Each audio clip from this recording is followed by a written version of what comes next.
it's funny though how the discourse on Twitter can either be super positive or super negative. I had responded to that Ryan Clark Aaron Rodgers beef. Yeah. Yeah. And I put in like relative effort, right? I put in like Yeah. a decent response, basically saying like this is kind of the problem that people have with sports media is like you attack the person. And I Yep. tried to explain the way I perceived Aaron Rodgers' point of view and Yep. how I felt if everybody was just a little more like compassionate towards one another, that there Yep. probably wouldn't be this big hatred between being an That's athlete right. and in the media. Yep. I got Just uh got killed. there were so some people were really cool. Were like, Yeah. hey, great perspective, like way to Yep. be like thorough. And then there was like people telling me I'm an idiot, and Yeah. I'm like, wow. I'm like, this is my point though, because people Yeah. can just be so hateful and Yeah. negative. Yeah. But then there's the other side. It got me introduced to you, and super pumped to get you on because you have a ton of stuff that I absolutely love. Um, but would love to get into it. Number one, if you live for their praise, you'll die from their criticism. If you live for their attention, you'll die from their rejection. Stop listening to outside noise. Stop living for the approval and validation of others. Know who you are. Know what you're about. Run your race. Yeah. So and you talked about it, right? For so many athletes, and it's not just athletes, it's most people. It's like in our DNA, we want to be approved or validated or liked. We want to be in the cool kids club, always. And it's not an inherently bad thing, right? To want to be liked, loved, valued, appreciated. Like obviously those are good things. But when your whole world is that's driving every action, so that you can get that validation from someone who actually has no real power or authority over your life, you end up empty. It doesn't matter what you accomplish. It's never good enough because there's always going to be somebody who doesn't believe in you, somebody who doesn't value you, somebody who doesn't appreciate you. And so you're constantly looking for the next challenge, right? The next person to prove wrong or to prove right. And we see this a lot with athletes, right? And for athletes, we talk about this is the chip on your shoulder to like go prove the haters wrong. And I get that kind of for a short-term mindset, but again, then you always have to find new haters. And at some point, it's like, shouldn't I just be running after this thing to figure out what I'm capable of and to use my gifts to the best of my ability, and then be at peace with who I am as a person, regardless of the outcome. And I think that's where so much of it comes from is when you're chasing the validation, the approval, the acceptance of others, it's because you actually aren't secure and confident in who you are. And when you get to that place, we work on this with leaders and athletes all the time to say, I'm secure, I'm confident, I'm humble. Meaning I know who I am. I know that I can always grow and get better. So there's humility. It's like I'm not a finished product. I can always be coached. I can always be held accountable. I can always grow. But I'm also confident in what I can do and what I'm capable of. But the core of it is being secure in your identity. Like I don't need to prove myself to anyone. Not out of ego, not because I'm better than someone, but to say like who you think I am doesn't change who I am. Right? We could get off this podcast and like, man, that Kevin guy sucked. Okay, like that can be your opinion, right? But I still get to go live my life. You could get off this. We could get off the podcast. Like, man, that guy was incredible. Like, what a great time. Okay, I still have to go live my life and try to create the impact that I want to create. It's the same if I'm giving a keynote, right? I could have the worst keynote of all time, or I could have the best. I'm going to get on an airplane 2 hours later, and nobody's going to know who I am, no matter what happened in that room. And so I have to be at peace, like every day, saying, whatever the outcomes are, how can I show up and be as intentional as possible to give my best effort and be at peace with who I am as a person? Uh, Something I had to get better at was that hater piece that you talked about. Mm-hmm. Is I was always kind of the guy who was undersized, under recruited, and I used to just like relentlessly compete with hate, but it's exhausting. Yeah. And I Yes. had a anger management specialist on here a couple times actually. And we've talked about that. We talked through it. While it can be super great and powerful in the short run, like you said, Mm-hmm. long run, it's not sustainable. That's You right. have to be able to compete through some type of enjoyment, some type of passion, purpose, love for Yep. whatever you're doing. That's And right. I think that really relates to, and which, we've talked a little bit about, is like the identity piece, being so rooted and secure in who you are Yep. and knowing what exactly aligns in your path and what doesn't, and being Yep. able to kind of tune out the rest and tune out the rest of that noise. Yeah, 100%. And it's, I battled this when I first got into the speaking world, and I'm judging myself against all of these speakers and wanting to be as good as they are, or be in that cool kids club, so to speak, of speakers. And it's like that changed how I showed up for an audience, because it actually made it all about me. Right? I want to be the funny guy, the cool speaker, the whatever. It's like, actually, no, I'm there to serve them, not my own ego. And so to shift your perspective, say, no, what is my purpose, and how do my actions align with that purpose in a fulfilling way, to your point, as opposed to an exhausting way? Because otherwise, after every performance, whatever performance means, if you're an athlete, if you're a speaker, if you're a salesperson, if you're a parent, you're always judging yourself against an exhausting bar of whatever success looks like, that you can never really reach, because it's always, the goalpost is always moving. And this ties into one of your other tweets I want to follow up with, but the opinion piece as well is, Mm-hmm. most people have an opinion about you for 30 seconds, if they even have an opinion of you. Yep. Most people are too worried about themselves to actually be thinking about you. And so Yep. I used to have a severe fear of public speaking. Yeah. And we talked about me speaking of Robin Morris with the football team. And one of the things I kept telling myself is, whether or not I give the best speech of my life or the worst speech of my life, most of these guys are going to forget exactly what I talked about in an hour. And guess what? Even if they remember everything I said, in 60 years, they're going to die, and their opinion of me is going to die with them. Yep. So go out there trying to deliver as much value in what I'm speaking, the things I've learned that they can take. And that's what I just relentlessly kept my focus on. That's right. And the reality, we always think, we're always wondering what people are thinking about us, and people aren't thinking about us. Like, people are so consumed with themselves and their own day and whatever they have to accomplish and do. It's like they're not thinking about me. They're not thinking about my work. They're not thinking about my talk. They're thinking about their own world. And we get so caught up in that, which just drives anxiety, it's all fear driven. But it just gets us into such an unhealthy place. And to your point, to be able to get to a place, and it's not in my opinion, in my experience, it's not you don't just get there and you're good.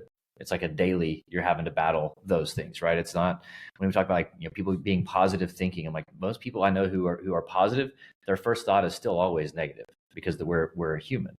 And so being resilient, being confident, I mean, it's a daily battle against the demons of fear and worry and doubt and anxiety. And but to your point, say, yep, someone, if they have an opinion of me, most people, there are a handful of people who know me really well. Their opinions, like the people who are actually pouring into my life, I care what they think, because they know me. They have the freedom to hold me accountable if they think I'm doing things I shouldn't be doing, whether that's how I speak to my wife or my kids or whatever it may be. They have full permission. But the rest of the world, it's like, if you don't actually know me, your opinion isn't valid. You're making a decision based on very limited data, and I have to be okay with that, good or bad. Even if someone's like, "Man, you're amazing," you don't actually know me, and that's like, I appreciate it, but like, you don't know who I am, or you're terrible. Well, you don't know who I am. You experience a 30-second bit of me or an hour of me. It's very limited data. It's like my middle son. So I've got 3 boys, and my middle, they had basketball tryouts a month or so ago. And I told him, I said, look, the coach is making a decision based on very limited data. 2 days of tryouts, which are obviously doesn't mean how someone's going to perform in a game. They're going to make some good decisions, some bad decisions, but it's mostly because they're making decisions based off of incomplete data. And that's okay. You have to be at peace with their decision, good or bad, knowing, like, hey, they don't have all the information. And so to be consumed by the opinions of others is it's a dark path to go down. Most aren't afraid of failing. They're afraid of what people think of them if they fail. So they play it safe and settle for average. You weren't made for average. You were made for more than that. Instead of being held back by your fears, be fueled by your belief. Yeah, I had this aha moment probably 2-3 months ago. I was driving to Dallas to give a talk on mindset. And so I'm listening to some different podcasts driving down, and I'm processing through kind of things I want to talk about. Because sometimes I have a very specific plan of what I'm going to talk about. Sometimes I'm figuring it out as I'm walking in the door, and kind of going with whatever feels right in that moment. And so I'm on this drive, and I had this aha of like, wait a minute, what I'm actually doing, the actual issue is people are fueled by fear. Everything everybody does is driven by fear, from the biggest decisions in their life to the smallest interactions. Right? I don't want to hold this person accountable because what if they get angry and it goes terribly? So I'm just going to be quiet. And so it shows up in the smallest of ways in our lives, and it tries to disguise itself as logical or wise or as comfortable, as the easy thing to do, when it's always causing more issues. And so I as I've just been processing that over the last few months, I just realized how small fear keeps people. And it just keeps you on this road of getting on this hamster wheel of average. And when I say average, I'm not talking about people who don't make a lot of money or famous or quote unquote successful, whatever. I just mean people who don't live up to their potential, right? Who don't have the impact they were actually created to have. But we get so afraid of failing, or disappointing someone, or of rejection, or sometimes of success. And that just keeps us playing small, when the reality is we fail 100 times a day. Like, we failed so many times in our life, and we're still here, right? We've survived every failure. We've overcome every failure. Sometimes it took us longer than we wanted it to. Sometimes our avoidance of that failure made the recovery take longer than it should have. But we fail all the time. And if when you're a parent, it's a weird balance. Like, you want your kids to fail because you know that's going to make them better, but you're also then trying to protect them from failing, which is making them worse. But we know failure makes people better. You'll hear every speaker until the end of time say that failure isn't final, right? Failure is part of the process, is part of growth. Like, in our head, we all know that. But the thought of failing, the thought of people thinking that we're a failure, the thought of people thinking that we're not good enough, is what actually gets us. It's that fear of rejection, the fear of not being seen as good enough. I had to get over that. My second business that I started, first business that I started failed miserably. So then I was like, I'm really good at business. I should start another one. And so I started another one, and it was failing. So I'm one took a year and I shut it down. It failed. This one was a year in. It was failing. So I'm 2 years into failing. And I had to get to a point where I was okay if it actually failed. And that if it failed, I wasn't a failure as a person. This thing failed, this venture failed, this pursuit failed, but that wasn't my identity, right? My identity wasn't as a failure. And when I finally got to that place, which was not, there's a lot of mental wrestling, that's when the business actually started to take off, because I wasn't operating out of pressure or fear of it failing. I was operating like, hey, whatever happens with this, I know who I am. And so it's for people to realize, like, you're made for more than just going through the motions every day. We are tied to what we have to lose instead of what we potentially have to gain. Yeah. And the reality is, if I try something and I fail, I'm in the exact same spot I am today. And if I'm okay in surviving, then that's not a bad place to be. That's right. Yeah, you're not going to be worse off. Exactly. Yeah. And I look at it from a failure perspective too, is if I'm trying to be analytical and I have to make a decision and I'm looking at downside and upside. Okay, well, in the worst case scenario, what can I do to solve to make sure that doesn't happen? Okay, right. If I can put a game plan together to attack that, then I minimize the possibility of that outcome happening. It may still happen, but it's a game of probability. If I can minimize that and focus on the upside, then I've covered my bases. That's right. And to realize, when fear gets loud, to say, like, okay, is that actually true? Or, like, what's the likelihood of it? Most of the time it's a very low probability. It's like, that's the odds of that coming true, very, very low. Sometimes, like, no, there's a chance that could happen, and I might, that fear may come true. I may fail at this thing. Okay, well, what would cause you to fail at it? What can you do to prevent that from happening? And then you put a plan in place, to your point. And it's like, most failures, most fears, they get very loud in our minds so that they feel bigger than they are. When you bring them out of the dark into the light, you're like, oh, that wasn't a monster under my bed. It was a shoebox with a blanket. Okay, now I brought it to light. Now I can deal with it. Now I can see it for what it actually is and deal with it accurately because I have an accurate perspective of that fear. And yeah, it's just I've become fascinated with how we're so afraid of failure, and yet we're also generally unhappy with where we are. I'm like, well, there's only one option. It's moving forward. Like, you have to do something. You have to take risk. There is no risk-free path in growth. It's like, if you're an athlete, if you're lifting weights, let's say you go into the gym and you're just starting out on bench and you're like, I can do 100 pounds. Great. The next week you're like, I want to do 110, and you try to put up 110. You're like, I can't do it. Okay, go to 105. All right, I'm gonna do 105 for 2 weeks. 3 weeks in, okay, now I'm at 110. Well, you failed up until that point. You couldn't do 110. You were failing every single time you tried. You failed, but then after a few weeks, you were at 110. Okay, now can I do 125? Nope, I failed. Okay, let's gradually work up. In a month, you're at 125.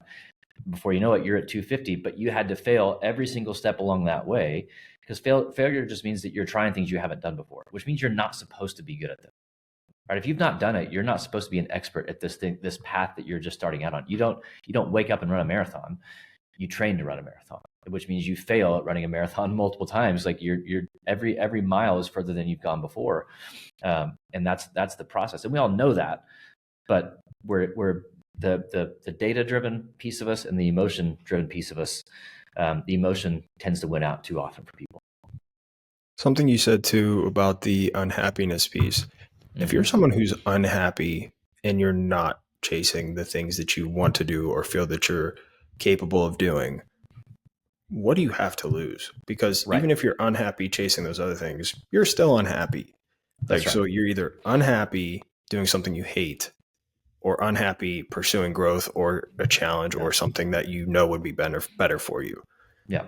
It's at least worth trying. Yeah. What's a better path, right? Like, being unhappy doing things you hate every day, or at least trying, and then figuring out too on that path, like, what actually even is happiness. It's not an accomplishment, right? It's like, you can win the Heisman, like, that's a fun moment, but that success goes away. Now, you'll be talked about as a Heisman winner forever. But again, if that's your identity, like, that can't make you.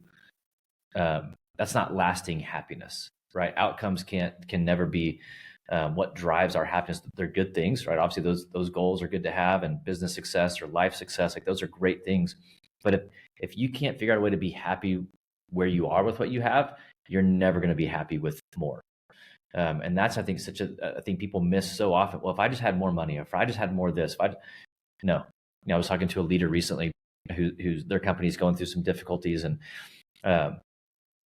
I was talking to him. I said that, this is when everyone thinks they want to be a leader until they have to be in these situations, making very, very difficult decisions that impact people's lives. Right? Every decision a leader makes is a team or organization decision. Right? So it's impacting every single person, and if you're a company, it's impacting their families.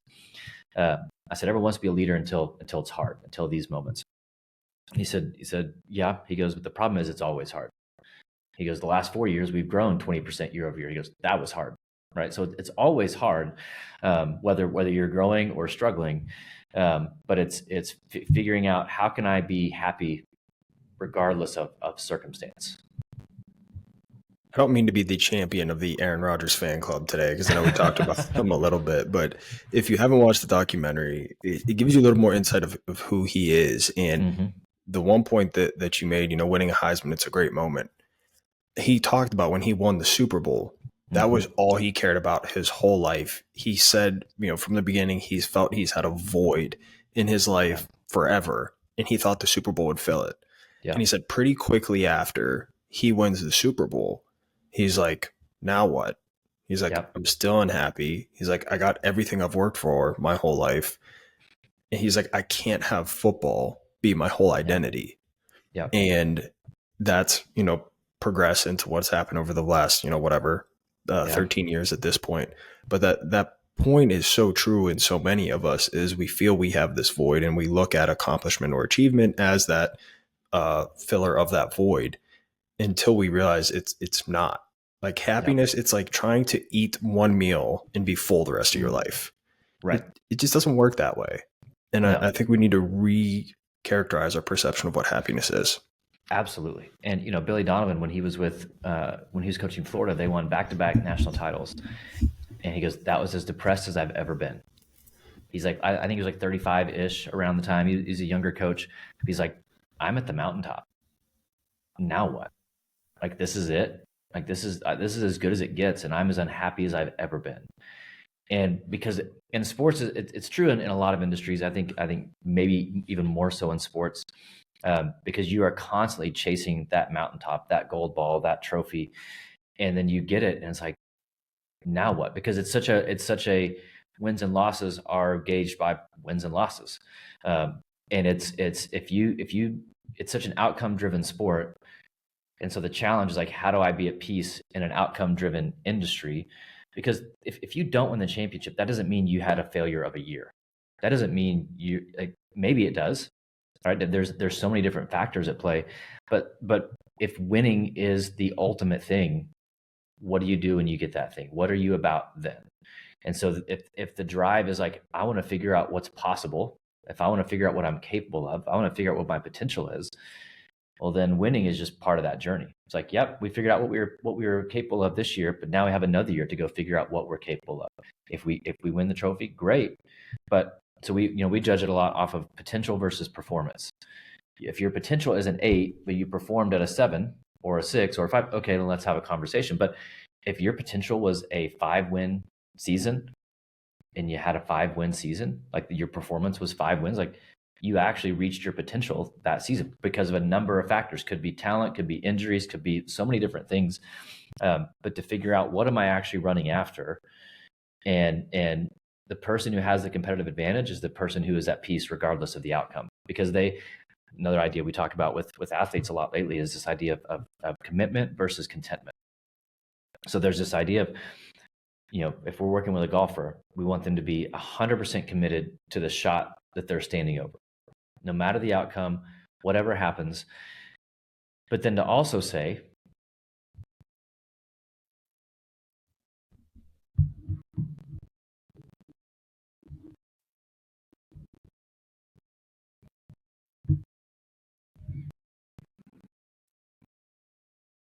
all right, my internet went down. My bad. Are we back? I got you back. Okay. I can't remember. Hopefully Riverside still records that, but we'll see.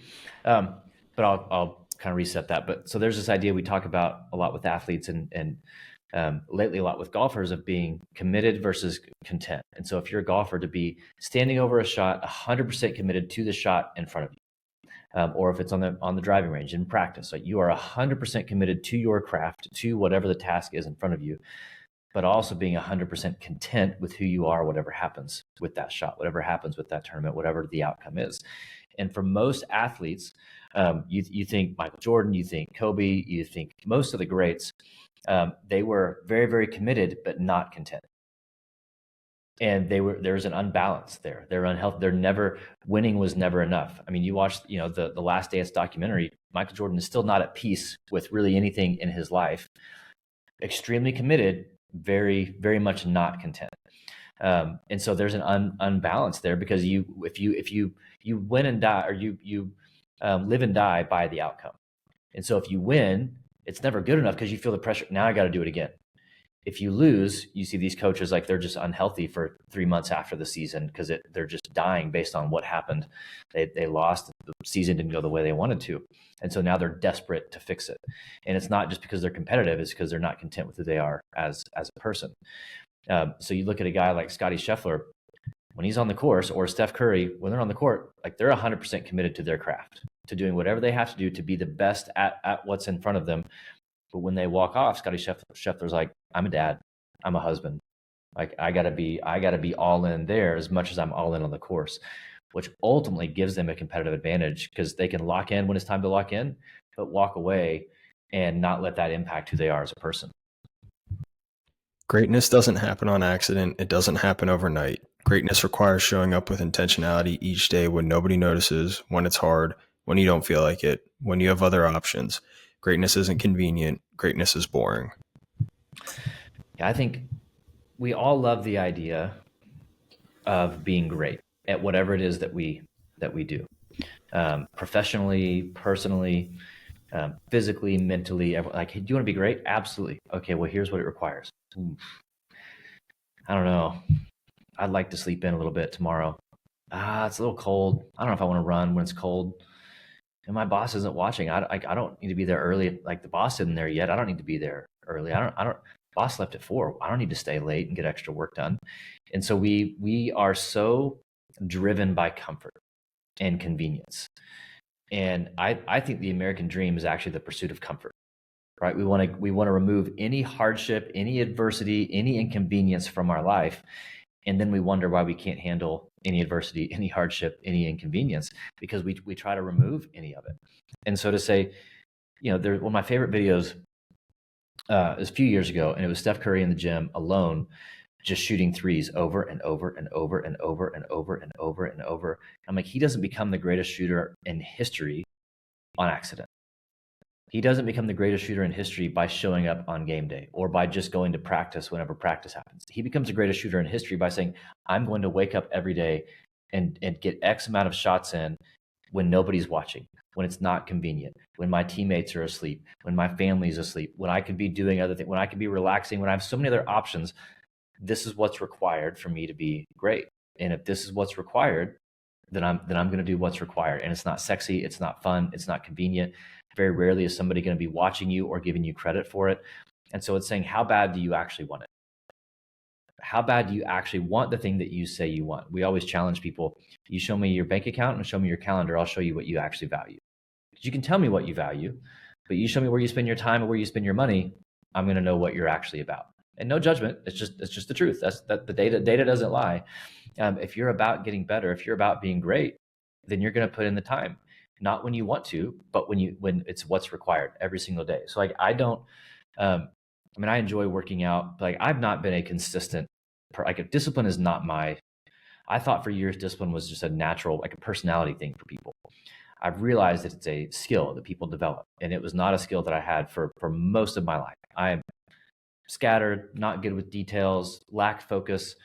But a few years ago, like, I decided to be committed to being healthy. Like, I've got 3 kids. I want to be around for the long term. I want to be able to run around and play with them and their grandkids. I want to be able to do the work that we do for as long as I possibly can. So it's like, I've got to be healthy now, or start preparing now to be healthy then, because I don't want to be 70 like, I wish I would have at 40. And so that's that long-term vision. And so I've missed 2 days of working out of, I don't know what day it is of the year, December 19th, but 340-ish. I don't know where we are. But I've missed 2 this year through travel, through vacations, through whatever. And it's not fun. It's not sexy, but I get up every morning at 5:00 because that's for my plan, for what I'm trying to get. Like, that's what's required.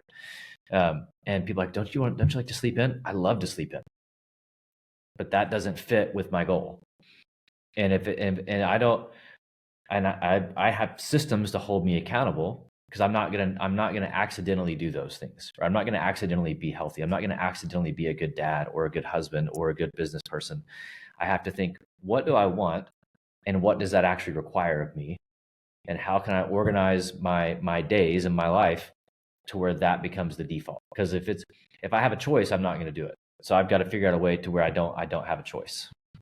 I was talking with an athlete earlier today that I'm mentoring, and we were talking about setting priorities. Mm-hmm. And then I added the caveat. I was like, this is what we say. I was like, in order to hold ourselves accountable, we have to be incredibly descriptive in how we meet these. I was like, but our actions are going to tell us what our real priorities are.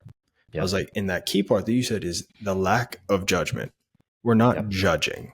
It's just, this is the reality. So when our actions say something other than what our words are, we either change our words or change our actions.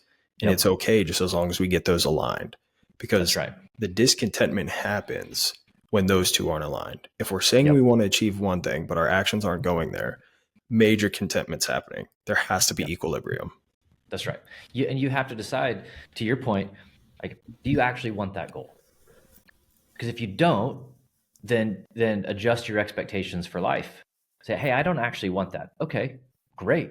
Again, zero judgment. Your goals are your goals. You want what you want, but stop saying you want this if you're not actually going to do it. So you either have to adjust your goals or adjust your effort, and adjust your actions, because there has to be alignment with those things. Otherwise, you're never going to be at peace with who you are.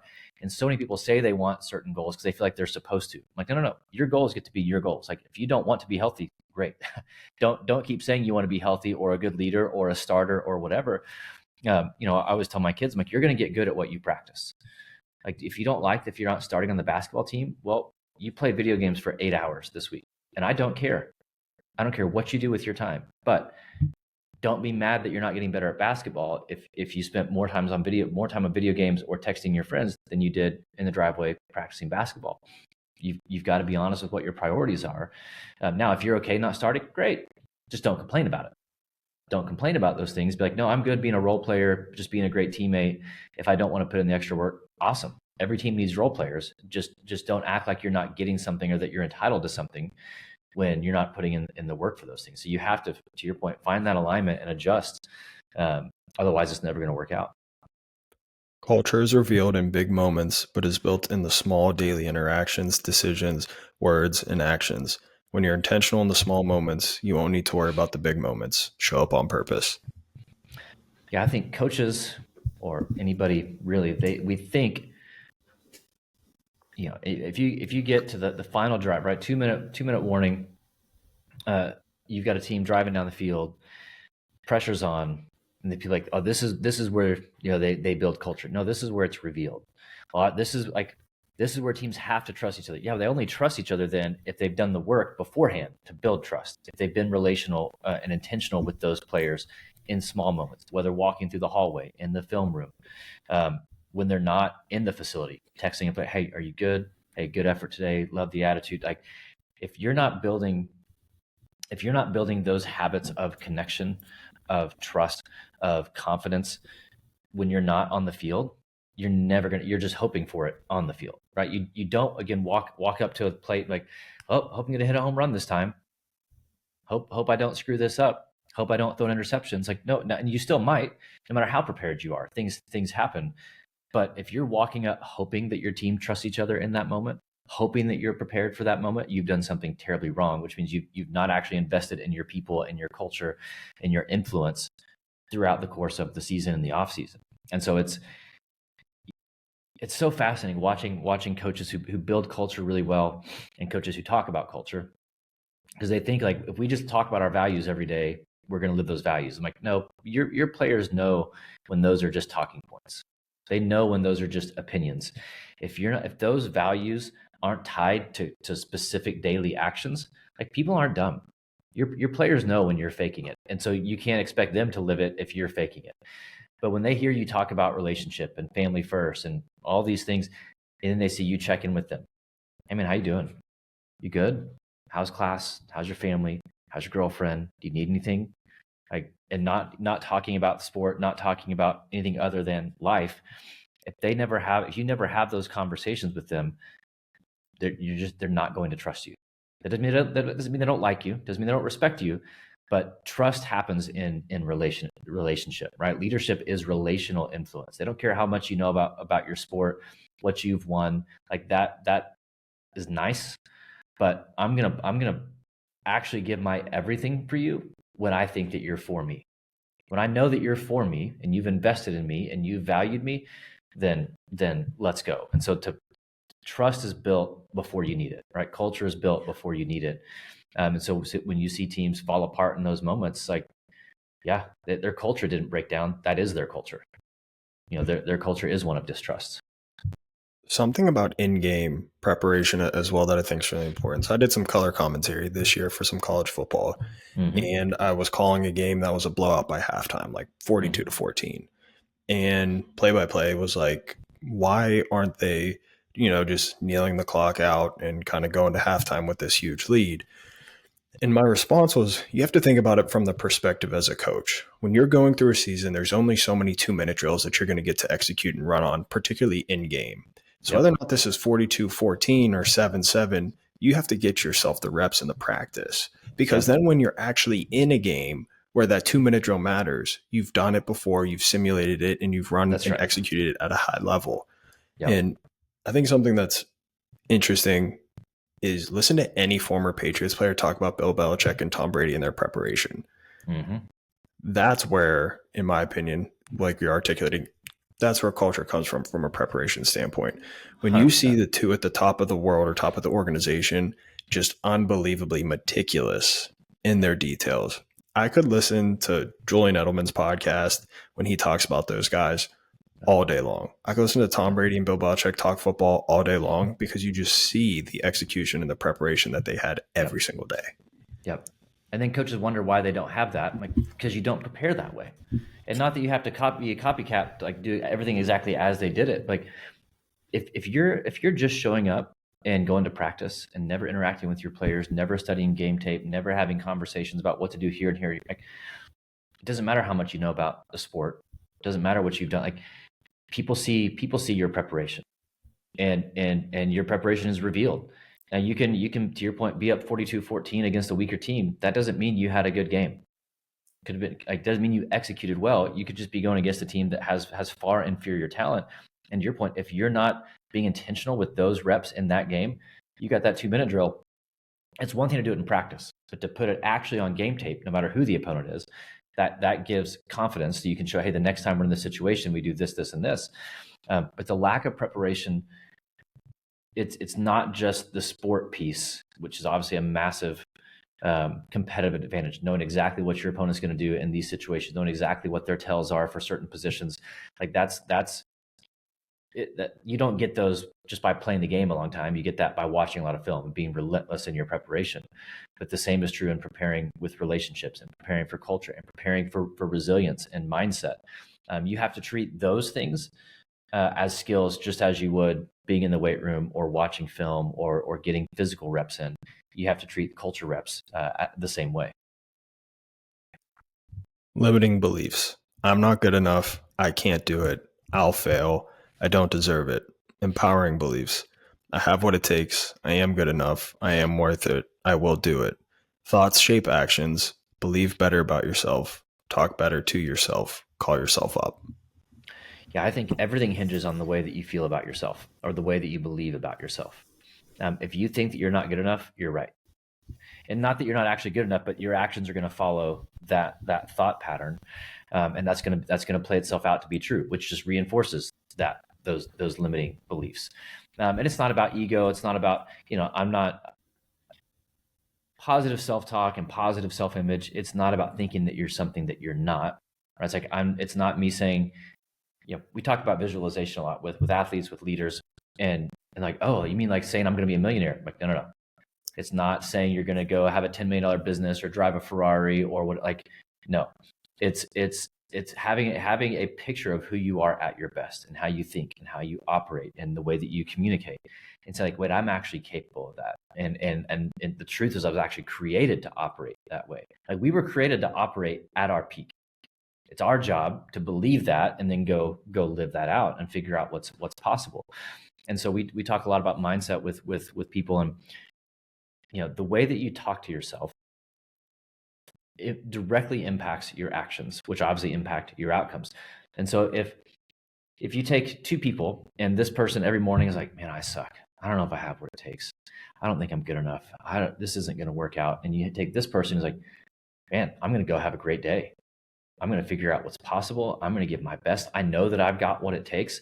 Even if I fall short, I know that I can figure out solutions and find a way forward. Watch those two people. They're going to have very different days, even if they encounter the exact same thing and have the exact same potential and skill set. They're going to have two very different days. And it has zero to do with their talent or their ability. It has everything to do with the way that they think, and specifically the way they think about themselves. And so talking about this idea of self-talk, I watched a clip of a podcast one time. I wish I remembered who it was. Somebody was talking to a psychologist, and she's like, yeah, self-talk, like that stuff doesn't work. Or that's just weird, snake oil salesman type stuff, right? And the psychologist was like, no, like it 100% is real and works. And the lady was like, what are you talking about? She goes, it doesn't work for you because you don't think it works for you. She goes, you've already decided it doesn't work. And she goes, that's proof that it is real. And the lady was like, She didn't know what to do with that because she was like, that makes sense. And so, because we think self-talk is like, I'm blanking on the guy's name. It's like old Saturday Night Live character, Stuart Smalley. It's like, I'm handsome, I'm kind, and gosh darn it, people like me, or whatever it was. It's not like saying weird things in the mirror, but it is talking better to yourself. Like, you should be your best coach. You should really like yourself. And again, it's not an ego thing, but you should be at peace with who you are and confident with who you are. And that doesn't mean ignoring weaknesses, but you ought to live out of your confidence. And so part of my morning routine every morning is like, I've got a list of I am statements. Like, I am this, I am this, I am this. Because if I don't do that, the negative thoughts that come in, and the doubts that come in, and the fears that come in, and the demons that come in, like, those are going to win the day.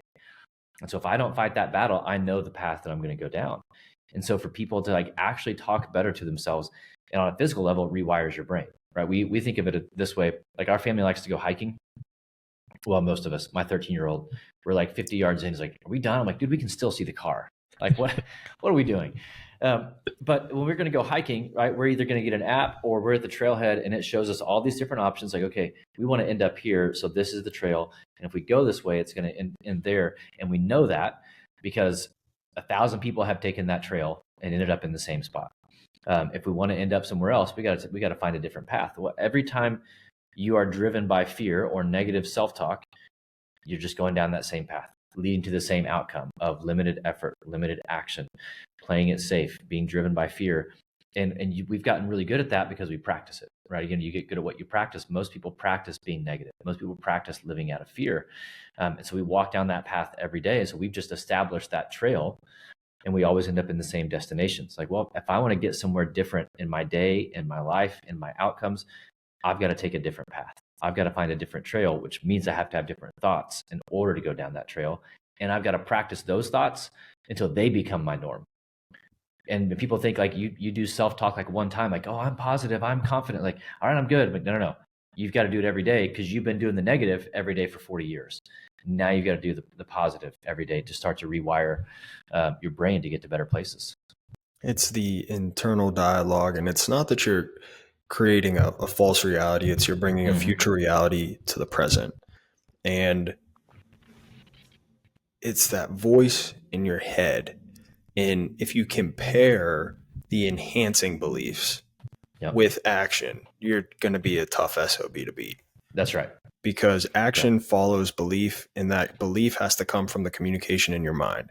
And then when 100%. You can reinvigorate that action and belief, you begin to pick up a snowball that's hard to stop. That's right. And people, they'll say like, well, that's just for different people. Like, that's for, because they'll compare themselves to like a David Goggins. Like, well, he's just different. Yeah, because he chose to be. Because he used to be one of us. Yeah, like he used to be at the bottom of the barrel, but he chose to decide to think different. Now, people don't have to obviously go down his exact path. There's some craziness there, but it works for him. But to say like, no, he was at the bottom of the barrel. He chose to think differently, and look who he's become, purely because like, he was always capable of these things. He never would have done it had he not started to change the way that he thought and talked to himself. And so the same for us to figure out, it doesn't matter where you're starting. It's like, what path do you want to go down? Like, we have a choice every day. Do we want to figure out what's possible and unleash our potential and run after purpose? Or do you want to be really dissatisfied and frustrated and limited in your actions and your outcome? It's like we have a choice. And what people don't realize, as weird as it sounds, like nobody gets to make that choice for you. Like, we have to make that choice every day. We think that our circumstances or our boss or family or past, no. You are 100% responsible. Like, nobody has that power over your life for the way that you choose. It doesn't matter what your job is. It's how you show up at that job. It doesn't matter about your relationships. It's how you show up in those relationships. You have the power to change those things. But then people think, yeah, that's great. But like, I did it for a week and nothing changed. Well, you didn't get unhealthy in a week. You're not going to get healthy in a week. You didn't get to this place where you're in like overnight. It was years and years and years.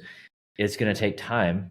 But the question is like, the question I always ask leaders or teams, like, are you moving in the right direction, right? How are you trending? Don't worry about the outcome yet, but if you keep doing the things that you're doing, where are you going to be in a year? Closer to where you want to be or further away from where you want to be? Forget about the outcome piece. Just, are you moving in the right direction? If that can be the goal every day, take actions to move in the right direction, then you start to celebrate that progress, and you live. There's a great book called The Gap in the Gain, and then you live out of the gain, right? So the gain is saying, I'm starting here. So gap and gain both. We start here. We have goals, and you get halfway. Let's say again, you want to run a marathon. You're 10 miles in. To live in the gap, it's like, man, I've still got 16 miles to go. I don't know if I can finish this. That's too far. And so you get frustrated, and your effort starts to dwindle because you lose confidence. You lose momentum because you're looking at how far you have left to go.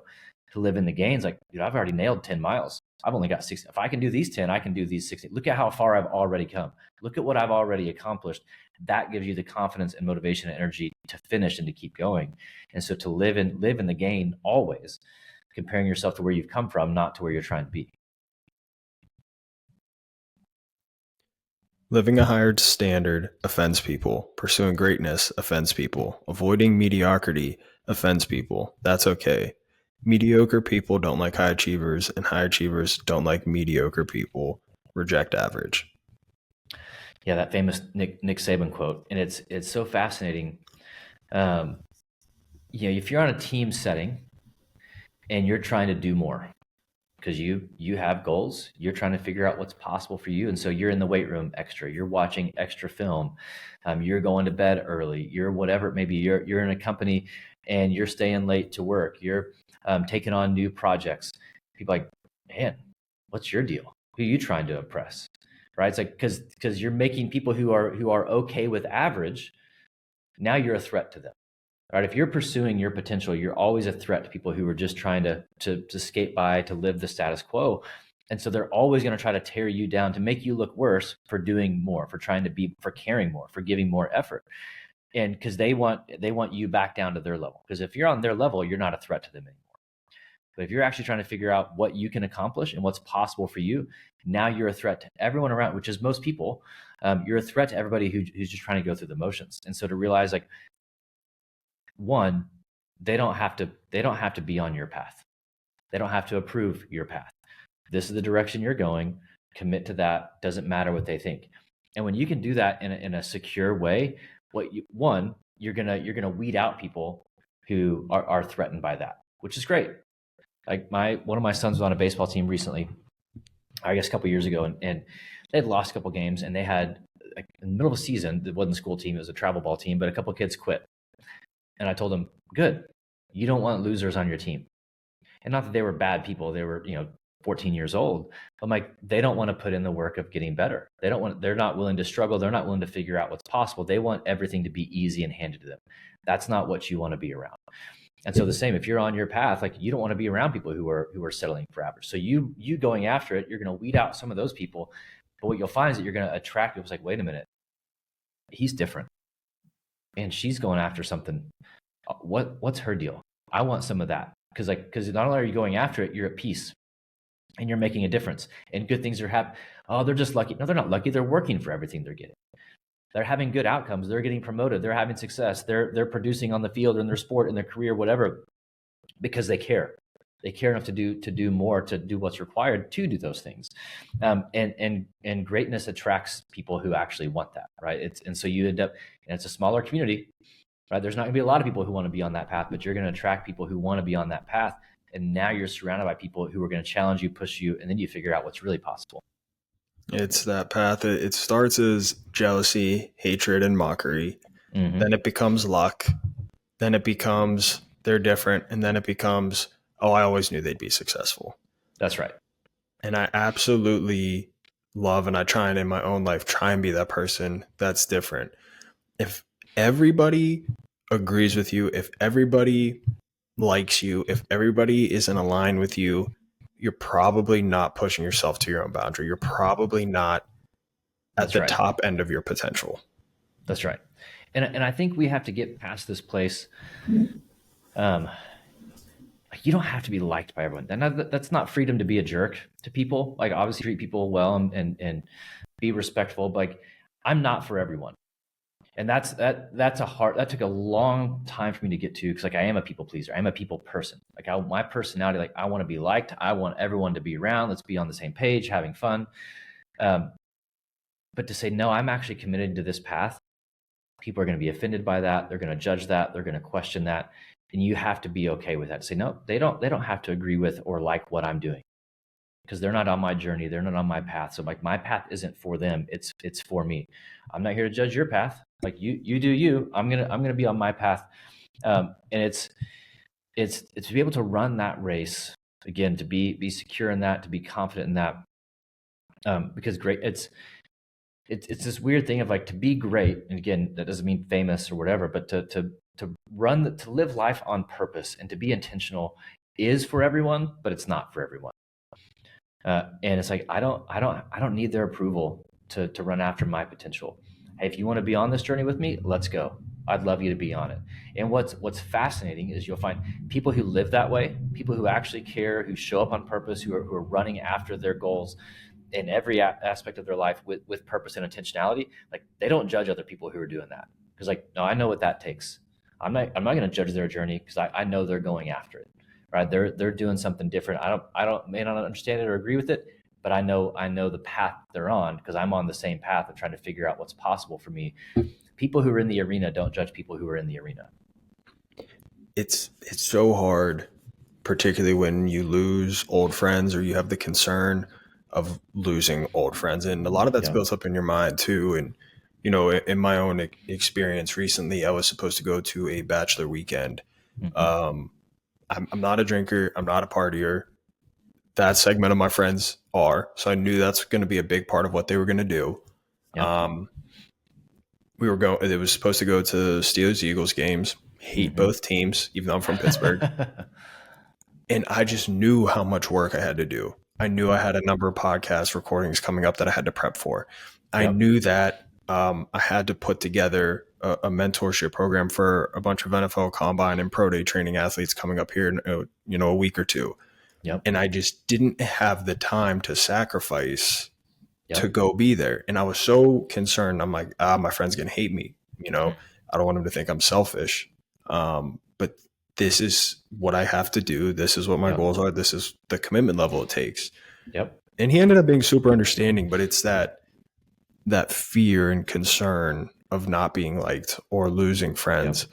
When in reality, the truth is, even if he did hate me for it and never wanted to speak to me again, that's okay, because he doesn't understand and he's not aligned with my path. Whereas that's right.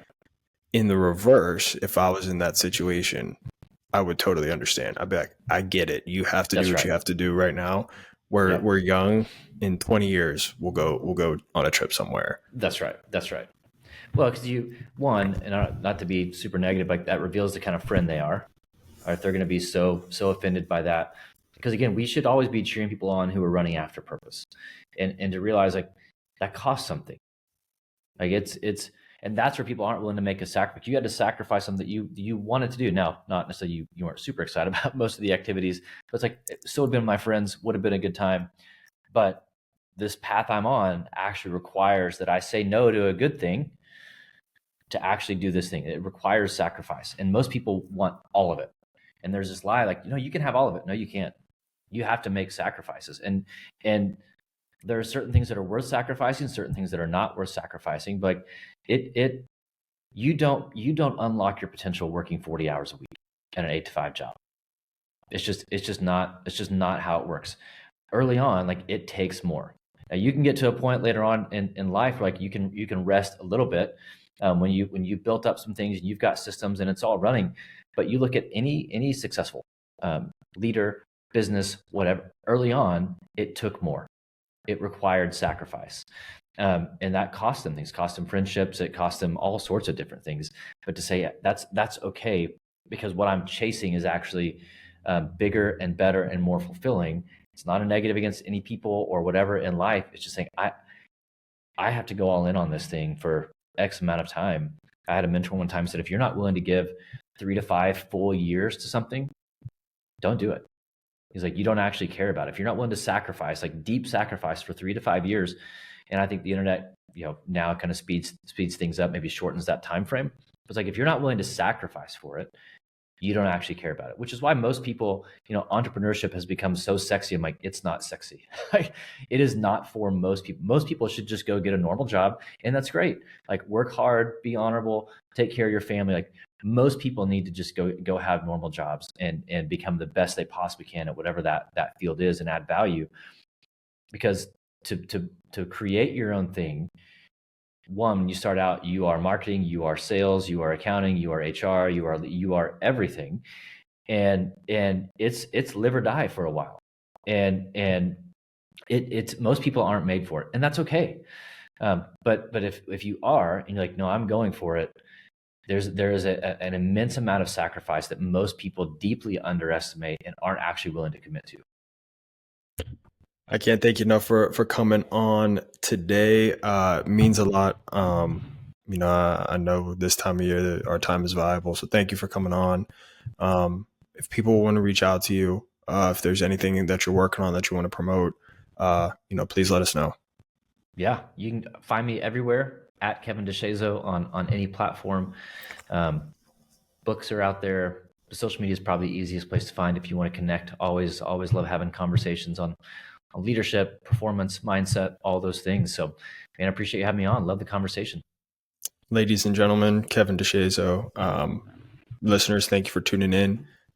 Tune in next week. Like the podcast, download the podcast, go subscribe to our YouTube channel. Check us out at athleticfortitude.com. 5 stars only, baby.